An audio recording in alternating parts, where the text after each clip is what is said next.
Good morning. It is day 15, and we had an incredible night last night. And you heard the story of the fuzzy green slippers, and I already got a few text messages from some of you, and one of them said, "We love you." So thank you so much for just the encouragement. It was an incredible night.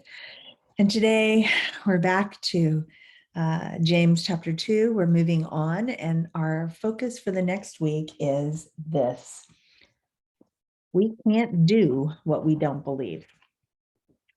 So we've been focusing up till now on, not our works, how we live. The last week's focus was our faith is revealed by what we do.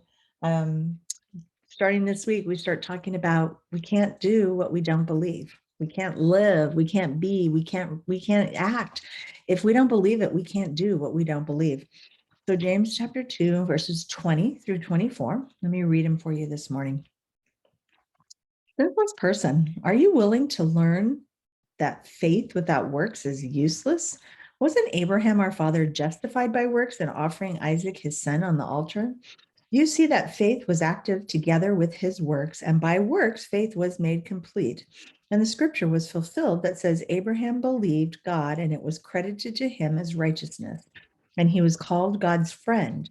You see that a person is justified by works and not by faith alone. So I immediately started looking up some of these words, and the first word that popped out was the word justified, and it comes up a couple of times in this passage, in these 4 verses. So the word justified means to demonstrate or prove, to demonstrate or prove. It also means to be free of guilt and penalty attached to sin. So justified means that Abraham offering Isaac on the altar was not the action that saved him, but it's to demonstrate or to prove Abraham's faith in the true God. So while his actions didn't save him, he believed. He could live what he believed. He could offer Isaac on the sacrifice, on the altar, because he believed in God. He believed that God had a plan. Hard. Senseless, another word, senseless. What does that mean? He starts out by saying, senseless person. Who is James talking to? The senseless person. Are you willing to learn?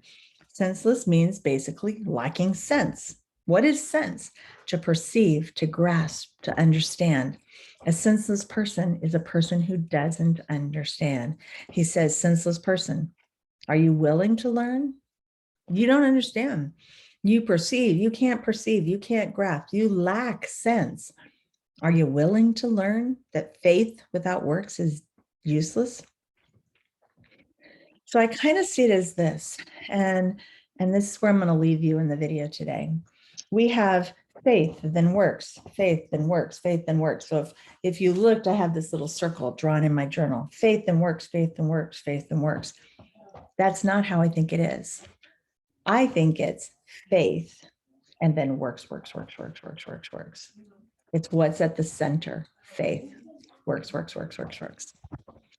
Have a great day 15. I'll see you tomorrow. Bye.